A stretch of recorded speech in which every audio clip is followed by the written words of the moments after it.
छात्रों की गूंज ये जो प्रोग्राम है पूरे देश भर में कांग्रेस की तरफ से एक छात्र आंदोलन जो है वो हम यहाँ से शुरू करने जा रहे हैं। हमारे नेता आदरणीय राहुल गांधी जी के माध्यम से जो कोटा में प्रोग्राम शुरू हुआ, एजुकेशन सिस्टम के ऊपर और एग्जामिनेशन के ऊपर जो सवाल उन्होंने किए हैं वो हम 25 से लेके जो है जून से आज से लेके 9 अगस्त तक के प्रोग्राम है। लगभग 40 दिन तक ये प्रोग्राम चलेगा,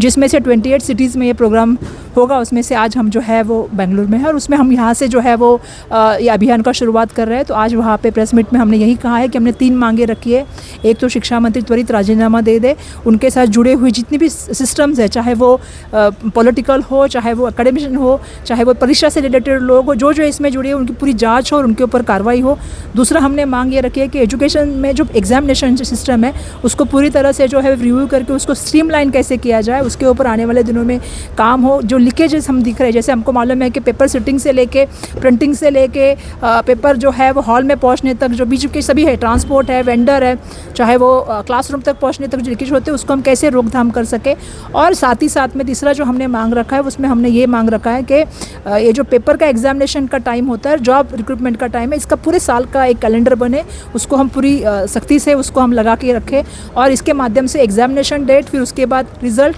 और जॉब अपॉर्चुनिटी का हम लोग जो है वो एक कैलेंडर के हिसाब से हम आने वाले दिनों में काम करें। ये मांगे हम रख रहे हैं। मुझे लगता है यूथ कांग्रेस NSY के माध्यम से 40 दिन तक ये लोग जाएंगे, छात्रों से मिलेंगे, बच्चों से मिलेंगे, उनके पास से बात करके हम 9 तारीख को जो है वो दिल्ली में चलो दिल्ली का कार्यक्रम कर रहे हैं और 1 तारीख को छात्र जो है सत्याग्रह करने का काम हो यहाँ से होगा।